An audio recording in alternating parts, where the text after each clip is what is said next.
नमस्कार, जय शिवराय। 8 मार्च 2021 जागतिक महिला दिन निमित्त हिंदवी परिवाराचे संस्थापक अध्यक्ष डॉक्टर शिवरत्न शेटे सर यांच्या मुखातून स्त्री शक्ती राष्ट्रशक्ती या विषयावर उद्बोधन होणार आहे। तरी सर्व शिवभक्तांनी यांना नक्की ऐका। जय शिवराय। स्त्री शक्ती राष्ट्रशक्ती हा विषय खरं म्हणजे एका व्याख्यानमालेचा नाही आहे, अनेक व्याख्यानं गुंफावीत एवढा मोठा विषय। ज्या स्त्री शक्तीवरती बोलणार तो स्वतंत्र व्याख्यानाचा विषय, पण आज मी एक ज्याला आपण प्रास्ताविकपर ओळख इंट्रोडक्टरी इन्फॉर्मेशन असं समजा की या स्त्री शक्तीच्या जीवनचरित्राकडे आपण वळायला पाहिजे। महाराष्ट्रामध्ये जन्म झाला, मी नेहमी म्हणत असतो विज्ञानवादी आहे, परंतु कधी कधी उत्तरं सापडत नाहीत विज्ञानाला। तिथे आपण प्रारब्ध या शब्दाची निर्मिती करतो, प्रारब्ध मानायला लागतो। मी माझ्या अनेक व्याख्यानामध्ये हे माझं सार्वत्रिक वक्तव्य असतं की महाराष्ट्रामध्ये जन्म होणं 7 जन्माची पुण्याई आहे। या राज्याची ओळख कितीतरी वेळा आपण विचार करत असतो की हे का, त्याचं उत्तर त्याचा कार्यकारण भाव आपल्याला लागत नाही। एवढ्या मोठ्या आकाशगंगा, त्याच्यामध्ये पृथ्वीसारखा एक ग्रह, त्या पृथ्वीवर 190 पेक्षा जास्त देश, 190 देशांमधून कधी कधी मनामध्ये विचार येतो की का तुमचा माझा जन्म अमेरिकेत झाला नाही, ऑस्ट्रेलियामध्ये झाला नाही, न्यूझीलंडमध्ये झाला नाही, युरोपात झाला नाही। जन्म होऊन व्हावा 190 देशांच्या पाठीवर या भारत देशामध्ये, हिंदुस्थानामध्ये, आणि हिंदुस्थानाच्या पाठीवर एवढी राज्य। जन्म बिहार झारखंडमध्ये नाहीये, आसाममध्ये नाहीये।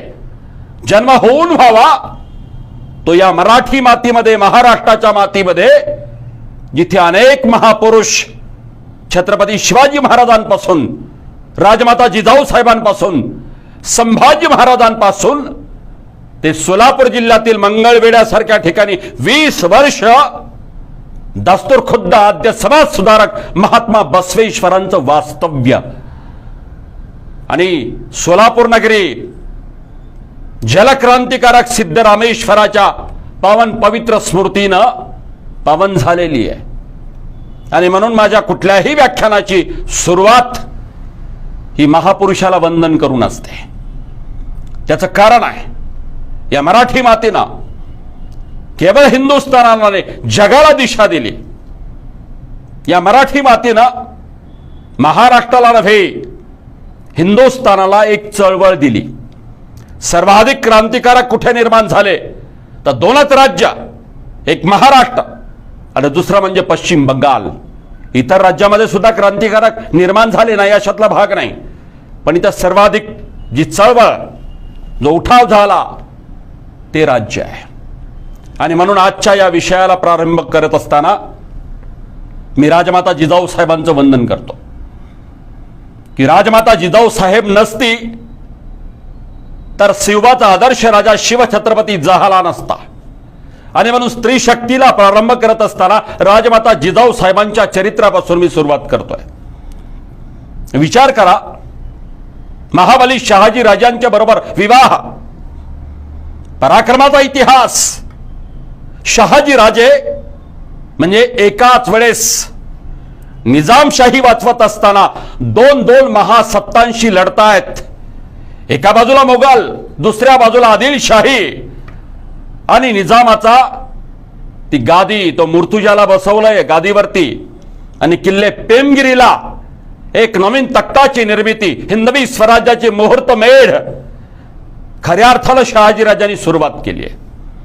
अशा महाबलीच्या बरोबर संसार करणं सोपं नाहीये।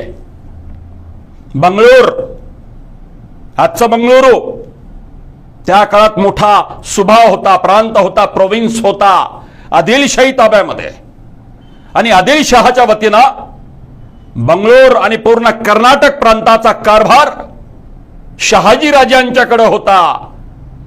आणि अत्यंत सुस्थितीमध्ये कारभार सुरू आहे. 1642ला जिजाऊ साहेब बंगळुरातला महाराष्ट्रामध्ये आल्यात. मी नेहमी म्हणत असतो की कोणत्या स्त्रीला सुखाचा संसार नको आहे. खरं म्हणजे सुखाने राज्य करू शकल्या असत्या, उत्तम गृहिणी म्हणून, राणी म्हणून बंगळुरात वास्तव्यात राहू शकल्या असत्या. परंतु शहाजी राजांनी महाराष्ट्रामध्ये पाठवलं दूरदृष्टिकोनातून. पुणे, सुपे हे परगणे ठरवून मागून घेतले स्वतःच्या जहागिरीमध्ये. कारण स्वप्न होता एक नवीन तख्त निर्माण करण्याचा, हिंदवी स्वराज्याचं स्वप्न होता. आणि म्हणून 12 वर्षाचे शिवबा आणि जिजाऊ साहेबांना बंगळुरातनं पुण्याकडे पाठवलं. विचार करा, राष्ट्राचा संसार उभा करण्यासाठी स्वतःच्या संसाराची होळी, सौख्याचे दिवस नाही आहेत. आणि म्हणून आऊसाहेब तिकडून इथं आल्यात. शून्यातून विश्वाची निर्मिती करायची आहे, शिवांना घडवायचं आहे. शहाजी राजांची संकल्पना एक नवीन तख्त निर्माण करण्याची, दूरदृष्टिकोनातला. अवतीभोवती सगळी लहान थोर मंडळी दिलेली आहेत. आणि ती सगळी मंडळी, मग कान्होजी जयदेव देशमुख असतील किंवा कृष्णाजी लोहकरे असतील, दादोजी कोंडदेव असतील, वेगवेगळे तज्ञ, वेगवेगळ्या विषयातले तज्ञ, ही 10-12 मंडळी पुणे प्रांतामध्ये आली आहे. आणि शिवबांची जडणघडण सुरू आहे. आऊसाहेबांचा इतिहास जर बघितला तर मला नाही वाटत आऊसाहेब सुखानं 6 तास झोपले असतील म्हणून. 3 छत्रपतींना घडविलंय, शिवाजीराजांना घडविलंय, संभाजीराजांना घडवलाय आणि राजारामाला घडवलाय. 3 छत्रपती संस्कारातनं मोठे केलेत. मी उदाहरण देऊ इच्छितो आपल्याला आऊसाहेबांच्या आयुष्यामधलं. शिवाजी महाराजांनी स्वतःला लॉकडाऊन केलंय. मी मुद्दाम ही भाषा वापरतोय लॉकडाऊनची. सध्या लॉकडाऊन सुरू आहे. लोक संकटात सापडलेले आहेत, लोक हतबल झालेत, असहाय्य आहेत, खचलेले आहेत. परंतु जेव्हा सिद्दी जोहरचं आक्रमण झालं होतं दिनांक 2 मार्च 1660 आणि पन्हाळ्याच्या वेढ्यामध्ये महाराजांनी अडकवून घेतलाय. महाराज अडकलेले नाहीत, परंतु महाराजांनी स्वतःला अडकवून घेतला. विचार करा, 2 मार्च 1660 वेढा चालला. महाराजांचा अंदाज होता की सिद्दी जोहर किती दिवस बसेल, पावसाळा सुरू होईल, धो-धो पाऊस कोसळायला लागेल आणि वेढा ढिला होईल आणि मी निसटून जाईल, हा महाराजांचा अंदाज होता. परंतु जून महिना उजाडला, वेढा ढिला होतच नव्हता. धो-धो पाऊस कोसळायला लागला. पन्हाळ्यावरनं धबधबे व्हावेत ऐसे पाण्याचे लोट व्हायला लागले. परंतु सिद्दी जोहरचा वेढा तसूभर ढिला झाला नाही. आणि मग वेगवेगळे डावपेच महाराजांच्या मनात सुरू झाले. इकडे आऊसाहेब अस्वस्थ आहेत, किल्ले राजगडावरती आहेत. आणि ही अस्वस्थता जवळपास दिनांक 11 जुलै 1659 अफजल खानाला भेटायला जात असताना राजगडावर निघालेले शिवबा राजे 11 महिने झाले माय लेकाची भेट नाहीये. आईचं हृदय, वात्सल्य जागा झाला, वात्सल्य उफाळून आला आणि माझ्या लेकाला मी सोडवायला जाणार हा संकल्प मनामध्ये सुरू आहे. तुम्हाला वाटत असेल की शिवाजी राजाला सोडवायला जात असताना बाकी सरदार कुठे होते? खरं म्हणजे जोखमीच्या तलवारी जी काही तोलणारी मनगट होती ठाई ठाई गुंतून होती. विजापूरच्या दिशेने सरनौबत नेताजी पालकर घाडदौड करत होते आणि अशा पार्श्वभूमीवरती माझ्या लेकाला मी सोडवायला जाणार हा संकल्प आऊसाहेबांनी केला. आणि विरांगणेच्या पेहरावामध्ये रणरागिणी म्हणून आऊसाहेब नववारीमध्ये तलवार कमरेला खोवली आहे, आणि वीराच्या आवेशामध्ये आदेश दिला, सैन्य तयार ठेवा, घोडे तयार ठेवा, मी माझ्या शिवला वेड्यामधून सोडून आणेन. राजगड हादरला. पहिल्यांदा रणचंडीच्या अवतारामध्ये रावसाहेबांना राजगड बघत होता. कुणाची हिंमत होत नव्हती, परंतु कशी बशी हिंमत एका सरदाराची झाली आणि विचारला, रावसाहेब एवढ्या अपुऱ्या फौजेनिशी वेडा फोडू धजू पाहणं म्हणजे हा प्रश्न करता रावसाहेबांनी थांबवलं. काय होईल फार तर आम्ही खर्ची पडू ना, पण आज शिवबाची गरज आहे या राज्याला. आऊसाहेब एखाद वेळेस खर्ची पडल्या तर चालतील. चित्र डोळ्यासमोर उभं करा. राजमाता जिजाऊ होणं म्हणजे सोपं नव्हतं. एका प्रसंगामध्ये स्वतः तलवार घेऊन आऊसाहेब लाडक्या लेकाला सोडवायला निघाल्यात. विचार करा, आऊ निघालेले असताना अचानकपणे विजापुरातला थकलो भागलेलं सैन्य नेताजी पालकरांच्या नेतृत्वात राजगडावरती आल्याबरोबर कळलं की दस्तूर खुद्द राजमाता पन्हाळ्याच्या वेड्यातून शिवबा राजांना सोडविण्यासाठी निघाल्यात. थकून भागून पराक्रम गाजून आलेला नेताजी पालकरांचा सैन्य हे बघितला नेताजीने. आऊसाहेब निघाल्यात. पायावरती हात ठेवला. आऊसाहेब आन तलवारीची घेऊन सांगतो की राज्यांना सोडविल्या बगैर वापस येणार नाही, आपण थांबावं. नेताजी पालकरांनी आन घातली आणि आऊसाहेबांना थांबवलंय. परंतु यामागे सांगायचा एकच उद्देश आहे की केवळ प्रशासन म्हणून राज्य जिजाऊ साहेबांनी चालवलं नाही. प्रसंग जर पडला तर तलवार हातात घेऊन स्वतःच्या लेकाला सोडून आणण्याची हिंमत आऊसाहेबांमध्ये होती. वीरांगणा रणचंडी दुर्गेच्या अवतारामध्ये आऊसाहेबांना इतिहासाने बघितलंय. हे इथं आपण आवर्जून लक्षात ठेवा. जिजाऊ साहेबांमध्ये वेगवेगळे दृष्टिकोन आपल्याला ध्यानात घेता येतील. मी इथलंच एक उदाहरण देईल. जेव्हा एकही चांगल्या खबरा येत नव्हत्या, एकाच वेळेस दोन्हीकडचं आक्रमण आहे. शाहिस्तेखान उत्तरेतनं आलाय, पुण्यात मुक्कामी आहे. दक्षिणेतनं सिद्धी जोहरच्या रूपानं आक्रमण आहे. शिवाजीराजे पन्हाळ्याच्या वेढ्यात, शाहिस्तेखान पुण्यामध्ये येऊन थांबलेला आहे. एकही चांगली बातमी नाही, सगळी हारल्याची बातमी आहे. आणि अशा वातावरणामध्ये प्रजेचं मनोबल खचलेलं आहे. विचार करा, सुपे हरला, इंदापूर हरला, पुणे हरला, सासवड हरला. शाहिस्तेखानाची हिरवी चांद ताऱ्याची निशाणं तिथं फडफडायला लागली. भगवे निशाणं निघाले. स्वतःचा लेख आणि हिंदवी स्वराज्याचा राजा पन्हाळ्याच्या वेढ्यात अडकलाय. चित्र डोळ्यासमोर उभं करा. प्रजेसमोर नकारात्मक चित्र आहे. आणि अशा प्रसंगात आऊसाहेबांनी कौशल्याने एक किल्ला जिंकला. त्या किल्ल्याचं नाव होतं व्याघ्रगड उर्फ वासोटा. दिनांक 6 जून 1660 हा किल्ला आऊसाहेबांच्या नेतृत्वात जिंकला गेलाय. म्हणजे एवढा बाका प्रसंग असताना सुद्धा स्त्री शक्ती कशी असावी, बाका प्रसंगामध्ये सुद्धा जिंकण्याची उमेद असणारी स्त्री शक्ती असली पाहिजे. म्हणून राजमाता जिजाऊ साहेब उत्तम प्रशासक होत्या, योद्ध्या होत्या. आणि जगाच्या इतिहासामध्ये एखादी स्त्री एखाद्या भूमिकेत यशस्वी असू शकते, पण आऊसाहेब महाबली शहाजी राजांची आदर्श पत्नी होते. लखोजी राजे जाधवांची उत्तम कन्या होते. शिवाजी राजांची आदर्श माता होती आणि संभाजी राजांची एक प्रेमळ आजी होती. एक उत्तम कन्या, आदर्श पत्नी, आदर्श माता आणि आदर्श आजी या चारही भूमिकांमध्ये यशस्वी झालेली स्त्री कोणती असेल तर एकच नाव डोळ्यासमोर येतं, राजमाता जिजाऊ साहेब. औरंगजेबाचं आक्रमण महाराष्ट्रावरती झालं. छत्रपती शिवाजी महाराज जिवंत असेस्तोवर औरंग्याची हिंमत झाली नाही महाराष्ट्रावरती आक्रमण करण्याची.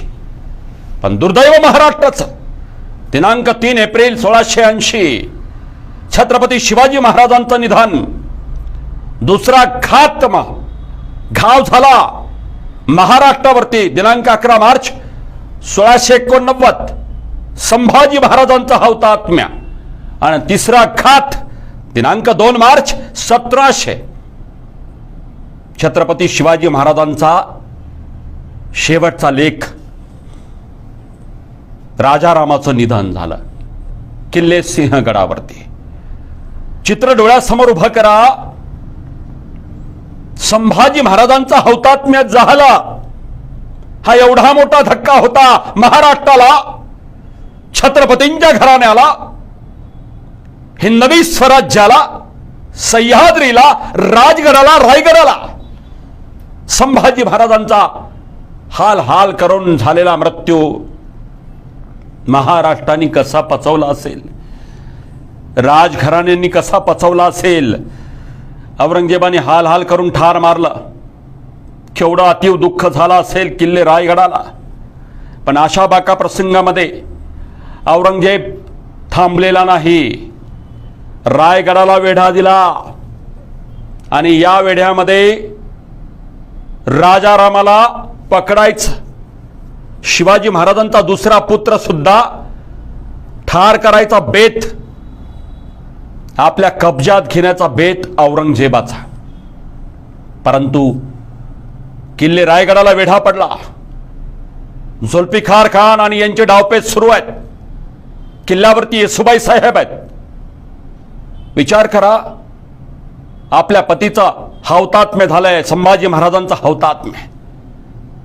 येसुबाई तारुण्यामध्ये विधवा झाल्यात, डगमगल्या नाहीत. येसुबाईंना पुत्र होता, संभाजी महाराजांना पुत्र होता, त्याचं नाव सुद्धा शिवाजीच. नंतर औरंगजेबाने नामकरण केलं शाहू म्हणून, परंतु ठेवलेलं नाव शिवाजीच. विचार करा, संभाजी महाराजांचा पुत्र त्यांच्या मृत्यूनंतर छत्रपती होणार, हा त्या काळातला प्रवाद किंवा रीतिरिवाज म्हणा, युवराज म्हणून. परंतु स्वार्थ बघितला नाही येसुबाई साहेबांनी, स्वतःच्या पुत्राचा मोह बघितला नाही, त्याला छत्रपती म्हणून घोषित केलं नाही, मंचकारोहण केलं नाही.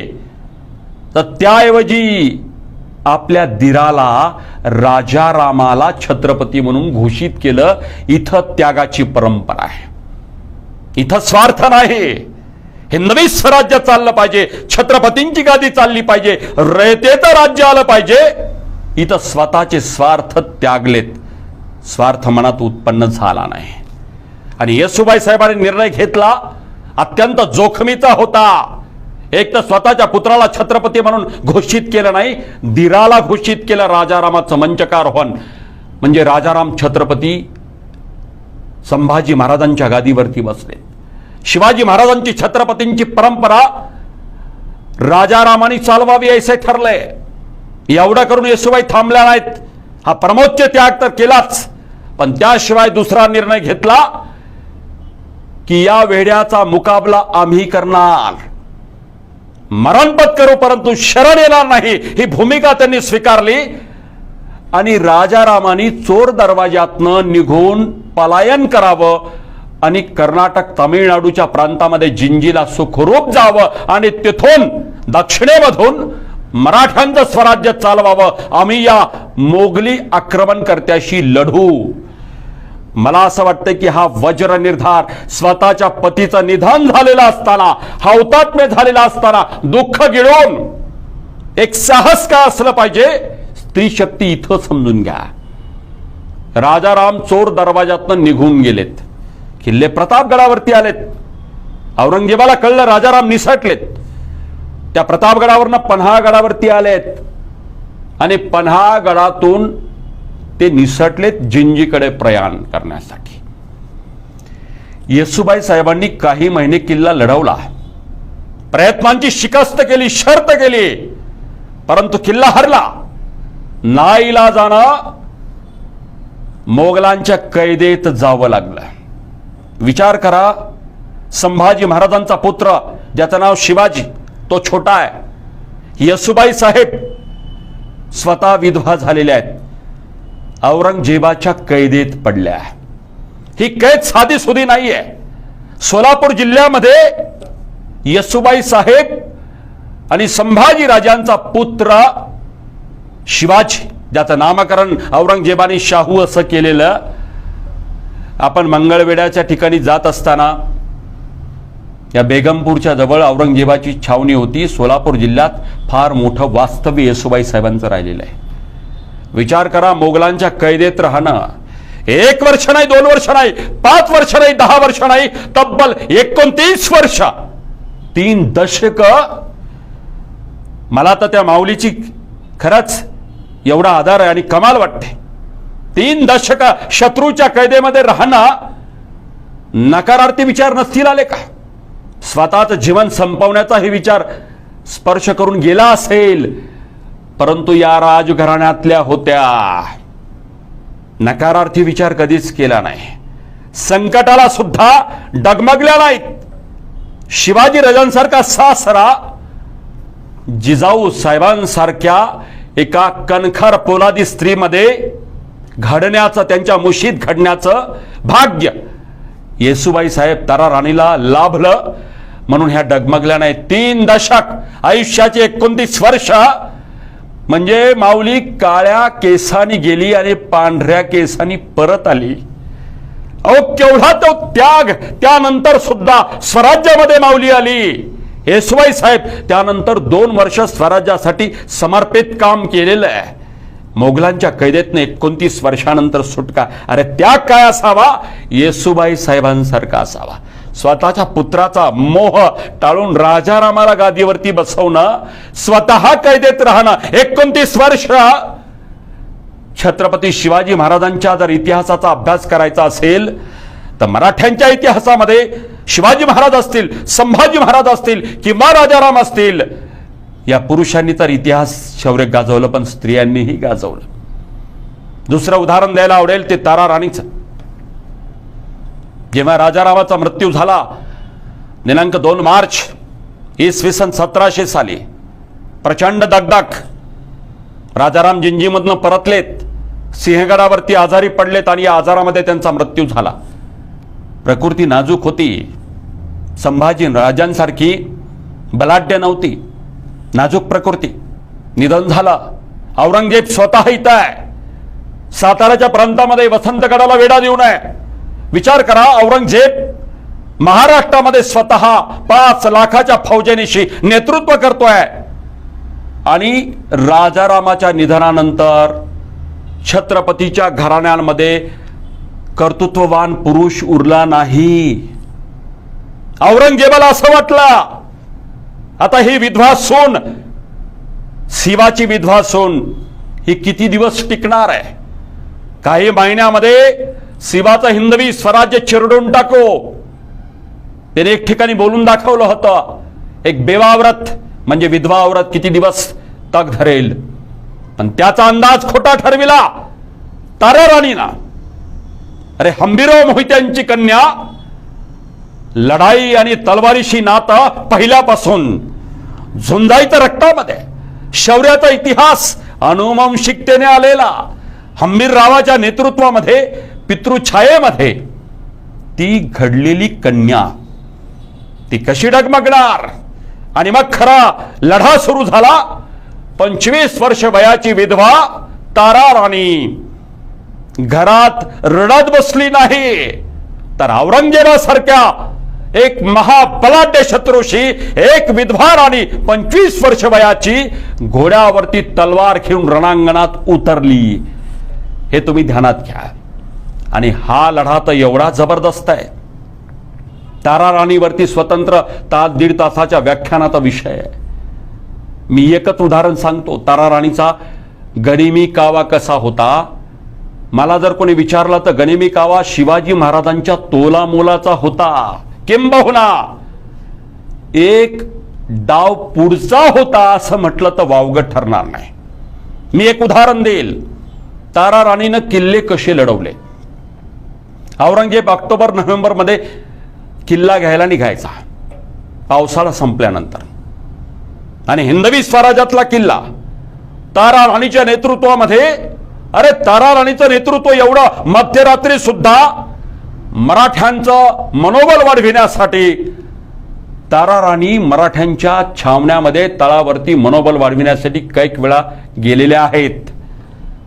विचार करा, नोव्हेंबर ऑक्टोबर मध्ये जेव्हा एखादी मोहीम औरंगजेब काढायचा, मराठ्यांच्या किल्ल्याला वेढा द्यायचा, मराठे सुद्धा किल्ला झुंजवत ठेवायचे. गनिमी कावा 5-6 महिने किल्ला झुंजवायचा. आणि थकलेले मोगली सैन्य असताना मराठ्यांची आधी तारा राणीची नीती बघा, गरिमी कावा बघा, पैसे घेऊन किल्ला देऊन टाकायचा मोगलांना. निधी स्वतंत्र नव्हता शस्त्रास्त्र खरेदीसाठी, महसूल उत्पन्न घटलेलं होतं आणि मग औरंगजेबाच्या सैन्याकडनं द्रव्य घेऊन म्हणजे पैसे घेऊन किल्ला देऊन टाकायचा. पैसे तर पैसे मिळायचे, स्वराज्य चालवण्यासाठी द्रव्य मिळायचा, घोड्याचा दाना पाणी आणि सैनिकांच्या पगारासाठी निधी शत्रूकडून मिळायचा आणि किल्ला देऊन टाकला. सैन्य पाठमोरं फिरला तर पुन्हा लांडगे तोड मराठ्यांनी करायची आणि पुन्हा किल्ला जिंकून घ्यायचा. या डावपेचाना औरंगजेब पुरता जेरीस आला होता. हे कमी की काय? शिवाजी महाराजांच्या पुढची नीती सांगतो. महाराजांनी सुरतेवरती आक्रमण केलं. सुरतेचं आक्रमण तुम्हाला माहिती असेल, दिनांक 6 जानेवारी ते 10 जानेवारी 1664 महाराजांनी पहिला हल्ला सुरतेवरती केला. दुसरा हल्ला केला 3 ऑक्टोबर ते 5 ऑक्टोबर 1670. 2 वेळा महाराजांनी सुरतेवरती हल्ला केला. आणि तिसरा हल्ला मार्च 1706 साली तारा राणीनं धनाजी जाधवांच्या नेतृत्वामध्ये सैन्य पाठवून तिसरा हल्ला, सुरतेवरचा तिसरा हल्ला शिवाजी राजाच्या सुनबाईंनी केला आहे. हे किती लोकांना ठाऊक आहे महाराष्ट्रामध्ये? शिवाजी महाराजांचा सुरत हल्ला माहिती आहे, परंतु तारा राणीचे डावपेच असे की महाराष्ट्राच्या सह्याद्रीमध्ये जेवढे किल्ले आहेत ठिकठिकाणी मराठ्यांचं सैन्य तारा राणीच्या नेतृत्वामध्ये औरंगजेबाला तोंड देत होता. पण त्याचबरोबर सैनिकांच्या जास्तीच्या तुकड्या तारा राणीनं औरंगजेबाच्या मुलखात पाठवल्या.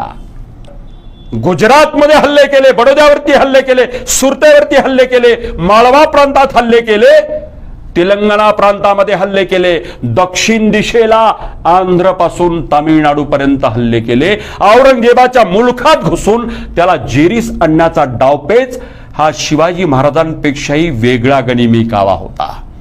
त्यामुळे सुनबाई तारा राणीचा इतिहास तुम्ही समजून घ्या.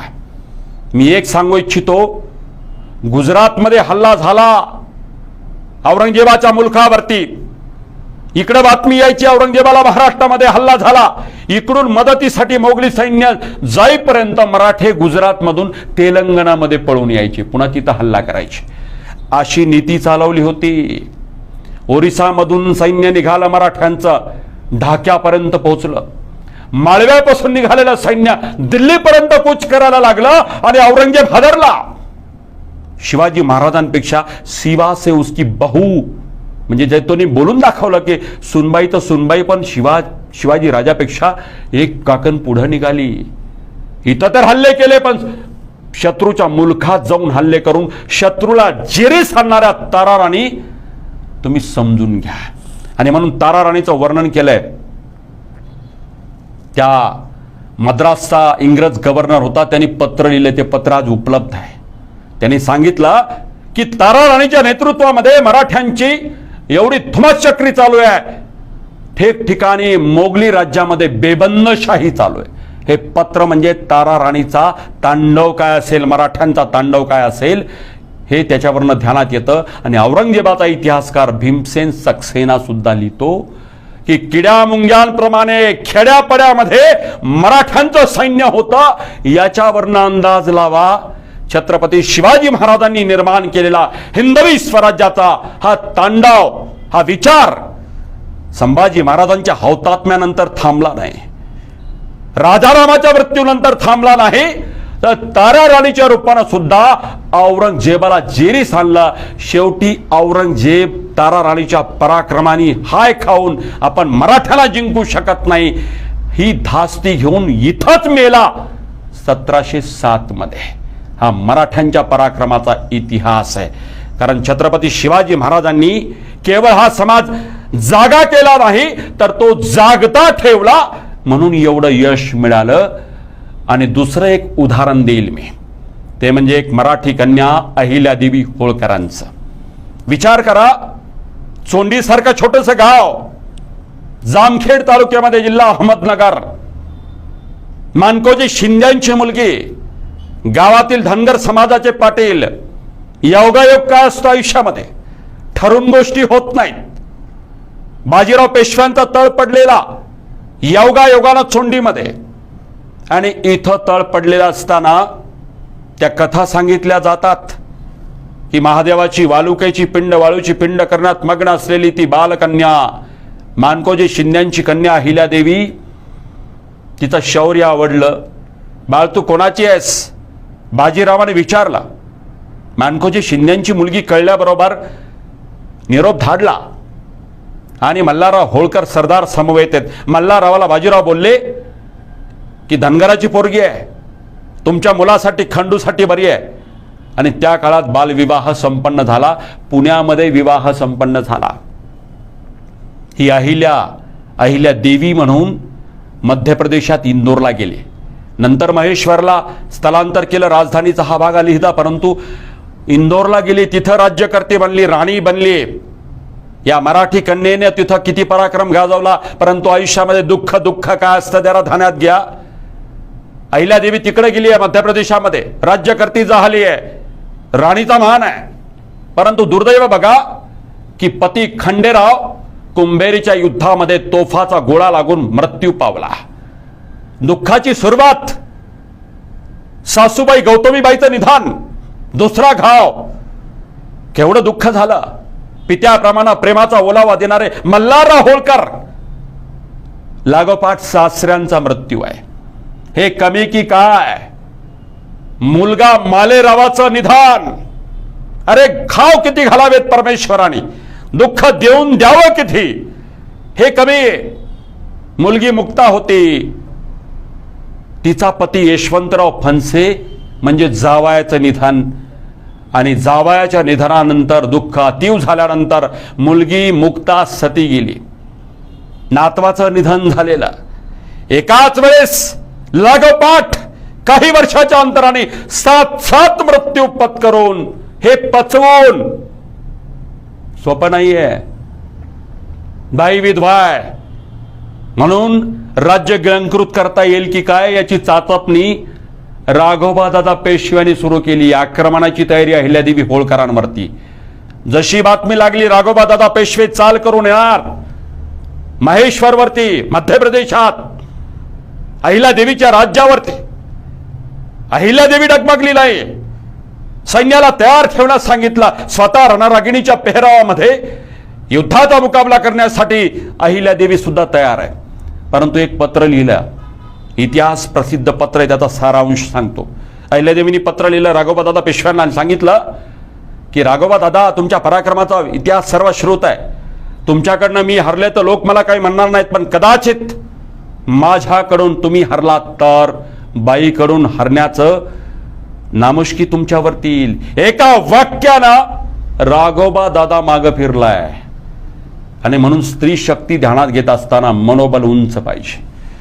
अरे तुम्ही आम्ही एखादा माणूस जर घरातला गमावला, मृत्यू झाला तर खचून जातो. हिमालय एवढं संकट आपल्यावरती येतं, कारण जवळचा कोणीही मृत्यू पावला घरातला करता पुरुष तर आपण संपून जातो, नैराश्याच्या गर्तेमध्ये जातो, डिप्रेशनमध्ये जातो, आत्महत्येचे विचार मनामध्ये यायला लागतात. मी दुःख पचवण्याचं मनोबल कुठून घ्या असं सांगतात, लोकांना सांगत असतो. कुठल्या पाश्चात्य संस्कृतीची गरज नाहीये, युरोपातल्या कथा आपल्याला वाचायची गरज नाही. अवतीभवती माणसांचं दुःख पचवण्यासाठी या मराठी मातीमध्ये जन्माला आलेली अहिल्यादेवी होळकरांचा इतिहास जाणून घ्या. 7 माणसाचं दुःख पचवून काय प्रशासन केलं निर्माण. कलकत्त्यापासून ते अगदी ओरिसापर्यंत आणि कन्याकुमारीपासून ते काश्मीरपर्यंत आज जसा पंतप्रधान तो रस्ता आहे स्वर्ण चतुष्ट, त्या काळामध्ये रस्ता राजरस्ता बनवला, ठिकठिकाणी घाटं बांधली, पाणपोईची सोय केली, बारवांची निर्मिती केली, धर्मशाळांची निर्मिती केली. राज्यकर्ता उत्तम असला पाहिजे. अहिल्यादेवींनी त्यानंतर सुद्धा शिवशक्तीच्या भरोशावरती, अध्यात्माच्या भरोशावरती मनोबळ ढासळू दिलं नाही आणि उत्तम प्रशासन केलं. मला असं वाटतं की स्त्री शक्तीचा जागर करत असताना यांचं अनुकरण आपण केलं पाहिजे. स्त्री शक्तीचा जागर करत असताना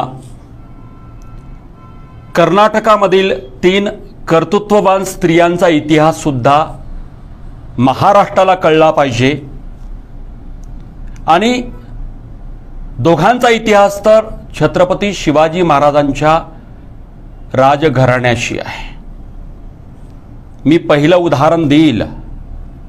छत्रपती शिवाजी महाराजांनी दक्षिण दिग्विजय केला 1677 ते 1678. तंजावर पावेतो मराठ्यांचं स्वराज्य तिथपर्यंत पोहोचलं आणि परतीचा प्रवास शिवाजी महाराजांचा सुरू झाला एप्रिल 1678.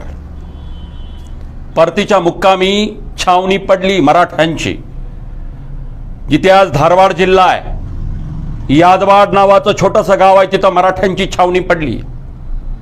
बाळाजी अवजी आहेत, धनाजी जाधव आहेत, सरसेनापती हंबीरराव मोहिते आहेत, मानाजी मोरे आहेत आणि मराठ्यांचा सेनानी सकोजी गायकवाड आहे, महाराजांचा मेहुणा. आणि अशा वेळेस एक दुर्घटना झाली. कोणती घटना? तिथं बेळवडी नावाची एक छोटीशी गडी होती. किल्ला कसला गडी होती. आणि त्या बेळवडीचा सेनानी, त्याचं नाव होतं ईश प्रभू. त्याची पत्नी होती मल्लम्मा. या मल्लम्माचा इतिहास रोमांचकारी. राणी लक्ष्मीबाईचा इतिहास जैसा तैसा तोला मोलाचा इतिहास मल्लम्माचा. कोण ही मल्लम्मा? म्हणजे मधुलिंगम आणि वीरम्मा यांच्या पोटी जन्माला आलेली एक धाडसी कन्या. मधुलिंगम हे स्वाधी राज्याचे राज्यकर्ते म्हणजे राजे. लिंगायत कुळातील स्वाधी हे लिंगायत राज्य होता. बेळवडीचं राज्य सुद्धा लिंगायत सेनानीच्या ताब्यात, ईशप्रभूच्या. आणि मधुलिंगम आणि वीरम्माच्या पोटी जन्माला आलेले दोन अपत्ये. मुलाचं नाव होतं सदाशिव, मुलीचं नाव होतं मल्लम्मा. मधुलिंगमनी ठरवला की मल्लम्मा लहानपणापासून शौर्यशाली इतिहास, घोडेस्वारी करणं आवडायचं, तलवारबाजी आवडायची, दांडपट्टा चालवणं आवडायचं आणि पुरुषी पेहरावामध्ये युद्धकलेमध्ये निष्णात होती. मधुलिंगमनी जाणला आणि मधुलिंगमनी स्वतःचे दोन मुलं म्हणजे सदाशिव आणि मल्लम्माला 4 भाषा आल्या पाहिजेत. मराठी, कानडी, उर्दू आणि संस्कृत या 4 भाषांसाठी 10 गुरूंची नेमणूक केल्याची पुरावेत. आणि जो इतिहास मी तुमच्या समोर सांगतोय, जो सेनानीमध्ये झालेल्या युद्धाचा इतिहास आहे. मल्लम्मा शिवाजी समरोत्सव नावाचं पुस्तक आहे, बखरी वजा काव्यासारखं पुस्तक आहे. आणि लेखकाचं नाव आहे श्री सौ श्रीनिवास. 1705 ते 1720च्या दरम्यान लिहिलेलं हे काव्य म्हणजे त्यातली त्यात समकालीन भलेही म्हणता येत नाही, पण त्यातली त्यात जवळच्या काळामध्ये लिहिलेला हा समरोत्सव म्हणजे युद्धाचा उत्सव, मल्लम्मा शिवाजी समरोत्सव नावाचं काव्य, त्यातले संदर्भ मी आपल्याला देतोय. या लढाईचं वर्णन कुठे आलं? आणि म्हणजे महाराष्ट्रामध्ये महोपाध्याय दादासाहेब पोद्दारांनी या पुस्तकावरती भाष्य केलेलं आहे, या युद्धावरती प्रकाश टाकलेला आहे. जेव्हा शिवाजी महाराजांचा दक्षिण दिग्विजय परतीचा प्रवास, तिथं मराठ्यांचा तळ पडलाय आणि बेळवडीचं राज्य आहे.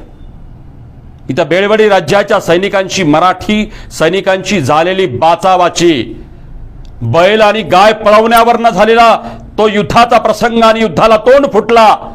युद्धाला प्रारंभ झाला. सकोजी गायकवाडांनी बेळवडीच्या किल्ल्याला वेढा दिला.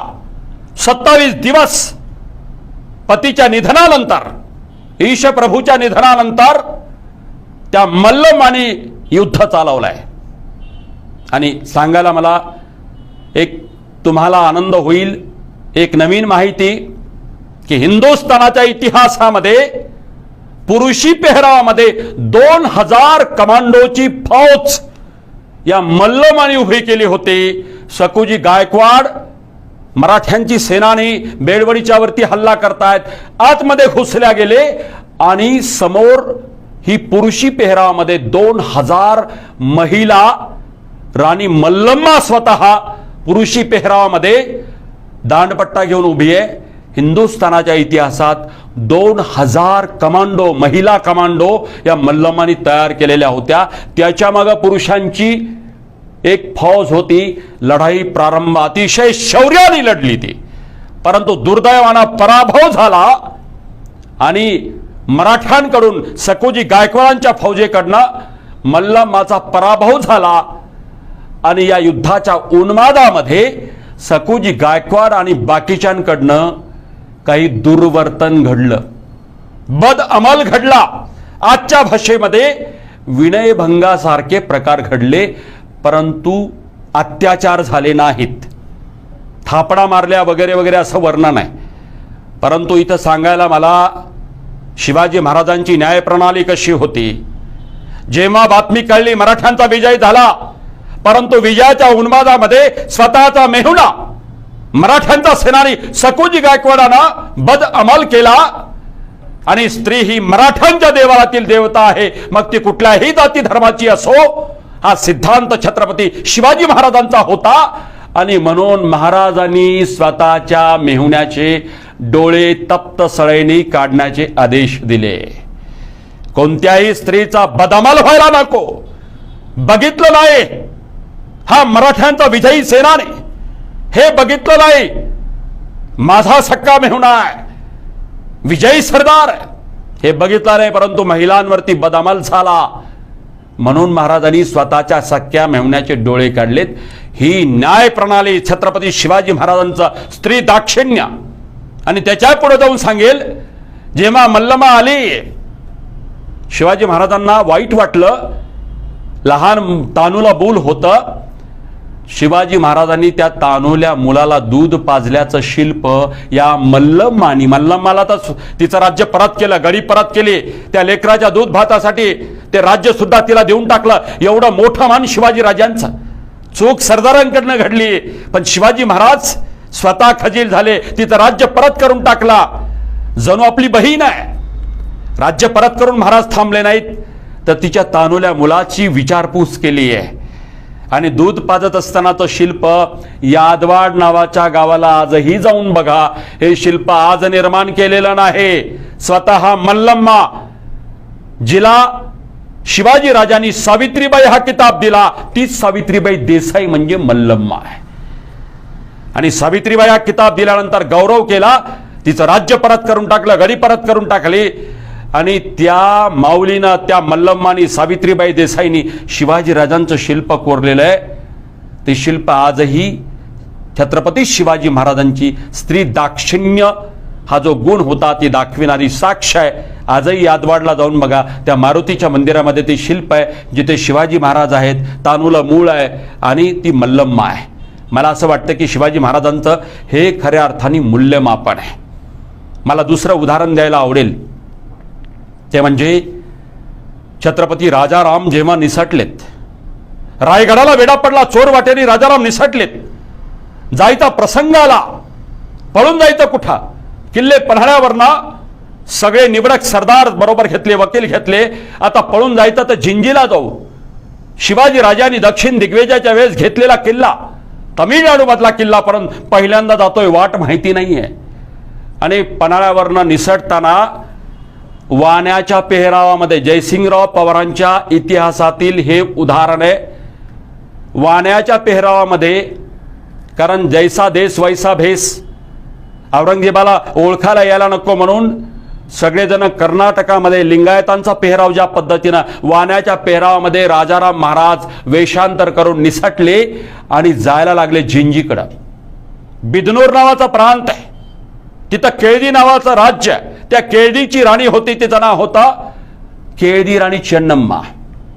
बऱ्याच लोकांना चेन्नम्मा माहिती आहे, पण कित्तूर राणी चेन्नम्मा वेगळी आहे आणि केळदी राणी चेन्नम्मा वेगळी आहे.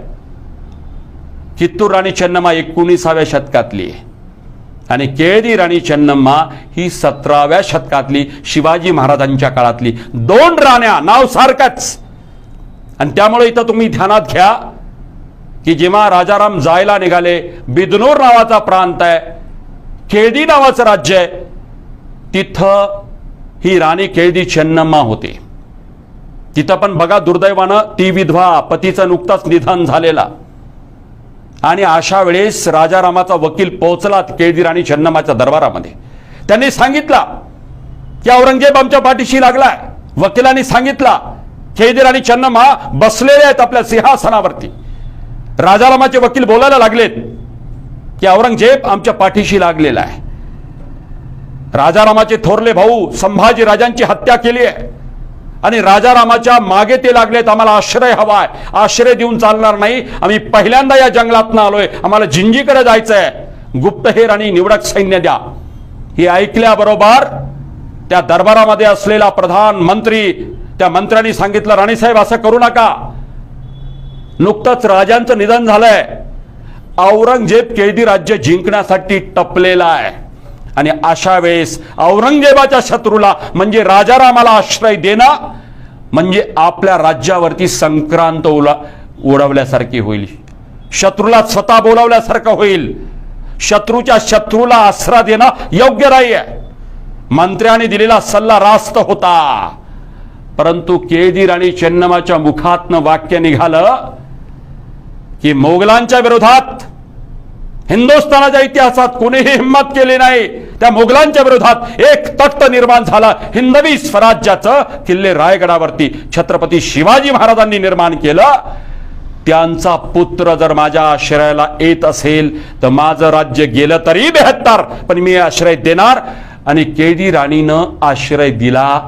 ही बातमी औरंगजेबाला कळली. औरंगजेबाचे सरदार चाल करून आले.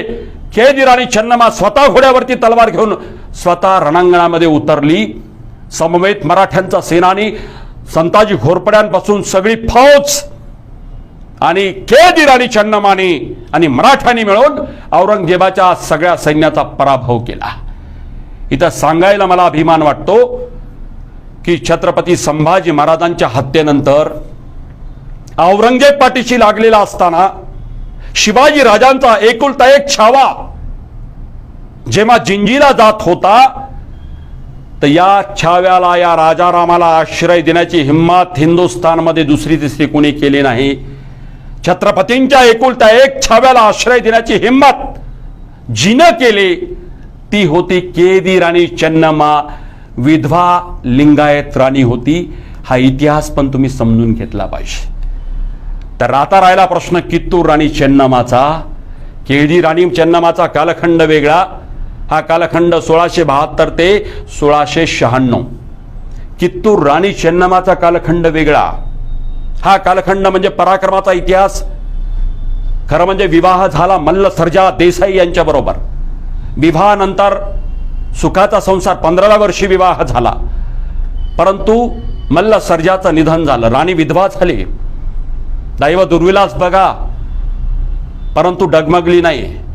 एक पुत्र होता, राजाचं निधन झालं, पुत्र होता, परंतु पुत्र सुद्धा काळाने हिरावून गेला. पुत्राचं निधन झालं. 1824 ची घटना मी सांगतोय, 1824. आणि इंग्रजांनी वारसा हक्क नाकारला. जसं झाशीच्या राणीच्या बाबतीत वारसा हक्क नाकारला, राज्य खालसा करण्याचे प्रयत्न डलहौसी एल्फिस्टनच्या द्वारे झाले. 20,000ची फौज या कित्तूर राणीच्या मुकाबला करण्यासाठी राज्यावरती इंग्रजांनी पाठवली. राणी डगमगली नाही.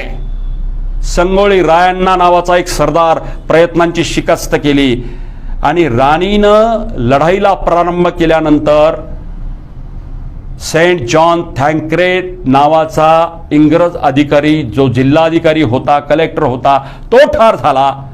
एलियट आणि स्टीव्हन्सन नावाच्या 2 इंग्रजी अधिकाऱ्याला कित्तूर राणी चेन्नम्मानी कैद केला.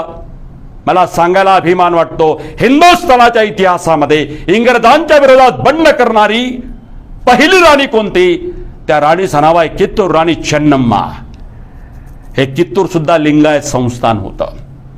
चेन्नम्माच्या पराक्रमाचा इतिहास दुर्दैवानं नंतर गद्दारी झाली स्वतःच्या सैनिकाकडनं. अस्तनीतले निखारे निघाले आणि गोळा बारूद, त्या बारूदामध्ये गाईचं शेण मिसळलं गेलं आणि म्हणून गद्दारी झाली, युद्ध हारल्या गेली, कैदेमध्ये पडली, नंतर ती ठार झाली, म्हणजे तिचं निधन झालं. तो विचार करा, कित्तूर राणी चेन्नम्मा पहिल्यांदा इंग्रजांच्या विरोधात तलवार घेऊन लढली 1824 ला. झाशीच्या राणी लक्ष्मीबाईंचा इतिहास, झाशीच्या राणीचा जन्म आहे 1832ला आणि पराक्रमाचा इतिहास 1858ला. झाशीच्या राणीच्या जन्माच्या अगोदर म्हणजे जवळपास 8 वर्ष जन्माच्या अगोदर 1824ला तोला मोलाचा इतिहास कित्तूर राणी चन्नम्माचा आहे. हेही तुम्ही ध्यानात ठेवला पाहिजे. मी जाता जाता एवढंच सांगेल, या स्त्री शक्ती ही राष्ट्रशक्ती या पर्वामध्ये आपण निवडक राजमाता जिजाऊ साहेब, ताराराणी येसुबाई साहेब, अहिल्यादेवी होळकर, मल्लम्मा उर्फ सावित्रीबाई देसाई, केळदी राणी चन्नम्मा आणि कित्तूर राणी चन्नम्मा हा संक्षिप्त इतिहास सांगितला.